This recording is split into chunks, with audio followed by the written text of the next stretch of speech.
I have huge issues with health insurance. I don't actually believe in it. I think we should abolish it completely.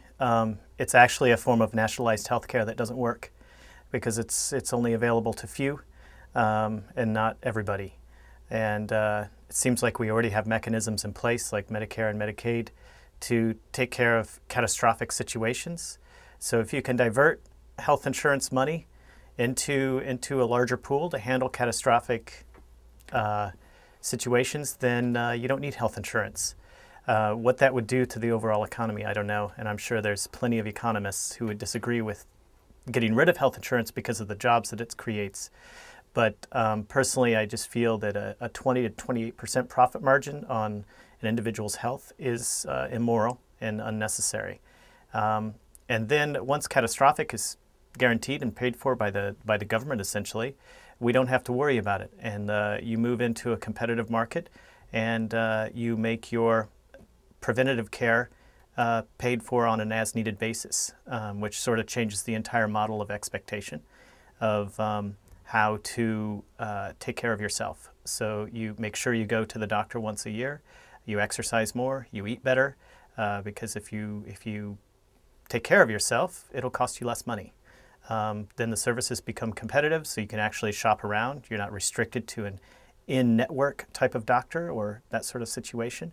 And I think you will see a drop in the expenses of how much healthcare is, and everyone will be able to afford it and will go to the doctor.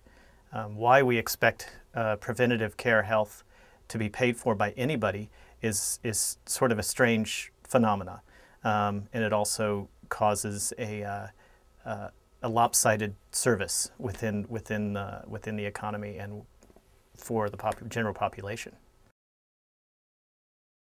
The model that the Freelancers Union has is actually probably a step in that direction in a way, because they've taken it on their own, providing their own service of health insurance, reducing the profit margin, eliminating it, giving the power of group to negotiate rates down and everything.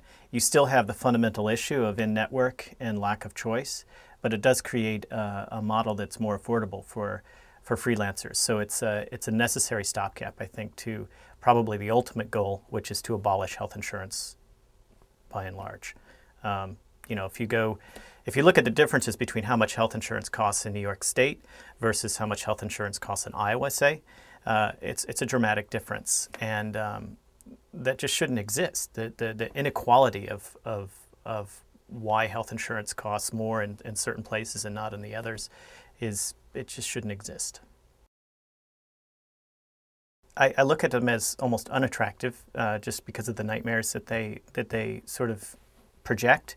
If you look at the National Health Service in England, I know people think of that as like how not to provide health care, and which is why the concept of a competitive health care market becomes much more attractive than a completely nationalized one. What you want to do is create an environment where people are seeking services for what they need and not unnecessarily. Health insurance actually makes you seek services unnecessarily because you want to get more bang for your buck. Just because a corporation or a company provides your health care doesn't mean that it's not being paid for. And it's an unnecessary weight on corporations to have to pay $1,000 a month per employee to be competitive in a market for health insurance. It's a lot of money that is going into other people's pockets unnecessarily. It sounds like it. It seems like Sarah Horowitz and the Freelancers Union is actually making strides and helping the independent worker. But I really can't speak too much upon it because I'm not that familiar with it. I can give you my personal take on retirement savings, which is just my own personal confusion as to how the stock market actually works in our current times as a contemporary stock market versus like its previous inception, which was to help companies expand, give them money to do their work and everything. It seems like we're moving towards a decorporatization of the country because corporations actually fundamentally are flawed for some reason, and are So in that sense, it feels like, why are we pouring more money into the stock market? Do we really understand when we put money into the stock market how it's being used? We're trusting funds to be managed by very few people in the country and to invest it wisely. And we're looking at bottom line returns and everything, and the expectation is to get a return on that versus thinking of it in terms of, I would like to invest in this company because it's a green company and I believe in it. And I'm not going to worry about the return. I'm actually putting my money in there because I want that company to do well. So the model of retirement savings is a broken one in a way, because the expectation is you need a 7 to 11% return over the life of annually over the life of your investments over 30 years or whatever, so you can have enough money to retire with. Retirement is a strange concept to me as well as a freelancer, because I don't believe I'll ever retire. And so I have very mixed feelings about putting money into a retirement plan right now.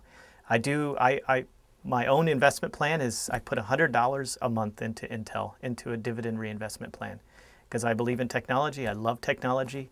I'm an addicted technophobe or whatever, and so I give Intel $100 a month. I give that them. I don't expect anything. I hope it does well. The dream would be to have the stock grow and double and do all those sorts of things. But those are pipe dreams, really. In the end, you can't bank on that. You can't rely on that.